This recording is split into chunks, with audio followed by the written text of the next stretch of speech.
Is everybody ready for one of the biggest, most awesome and powerful Marmit figures ever? Ever? I know I am. Let's get to talking about the Marmit Monster Heaven Godzilla 1955 figure.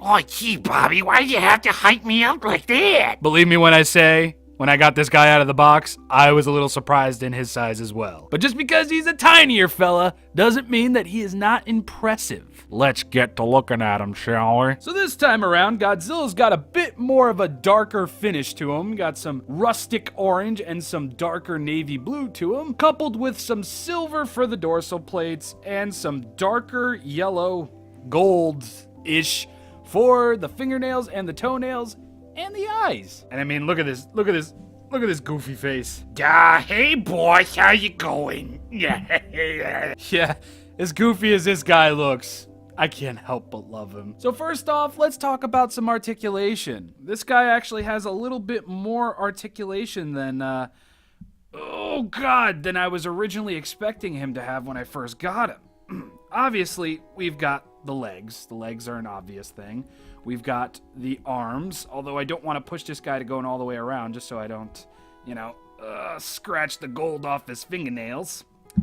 He's actually got articulation in the head, which I was surprised about, and he's got articulation in the tail, just like so. Mind you, all of the limbs can go all the way around. Like I said earlier, I just don't want to risk scratching any of the paint off of him because, tiny guy we have here, but big in the color department, and I don't want to lose any of that. So let's zoom in and take a closer look at this guy.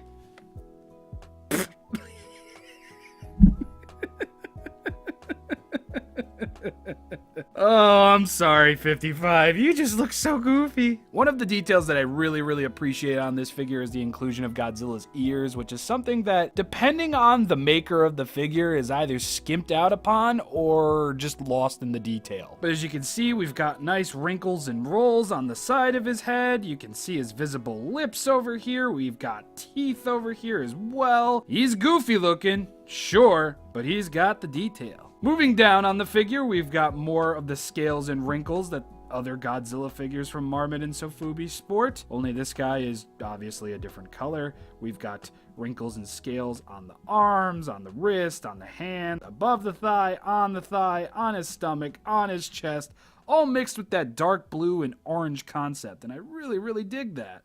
You see this? Look at this. He's even got details on the tops of his hands and on the insides of his hands as well.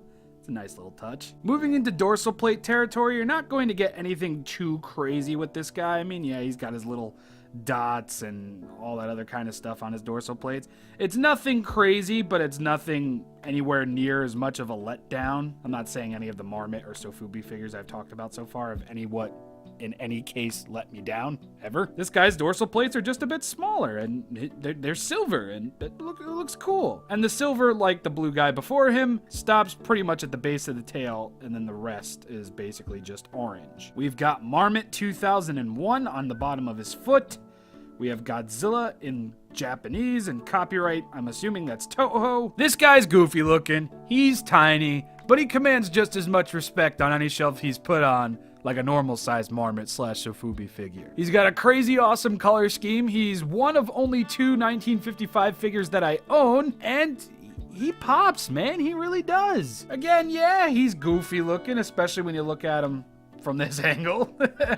But overall, he's a nice little addition. I had no idea this guy was originally released in 2001. But for all I know, this is a reissue or a re-release or something. He was on Amazon for maybe a couple of months, and then after that, he vamoosed really quickly. Now, I normally don't do size comparisons with my Rob's Godzilla Room Reviews videos, just to kind of tear them apart from the newer figures, but let me show you just how much smaller he is compared to a normal Sofubi Marmit figure. Sofubi figure, Marmit figure, whatever. It's a figure with crazy colors and stuff. So here he is by himself.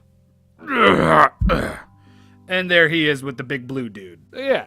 He's a little bit smaller than your average Sofubi Marmit figure, but yeah, I don't really care. He's Sofubi, he's Marmit, he's colorful, he's completely off the grid with a Godzilla color scheme, but he's also very awesome. But anyway, everybody, that's about going to wrap it up for this video. I will not be seeing you all next week with Rob's Godzilla Room reviews. I'm going to be doing my top lists of 2018 videos next week, but the following week you're gonna get 3 Rob's Godzilla Room reviews, finishing off the Marmit Sofubi arc, and we will be ending that week off with the beginning of a new arc. What will it be? I don't even know. So until then, I'll see you all then and there. Bye, everybody.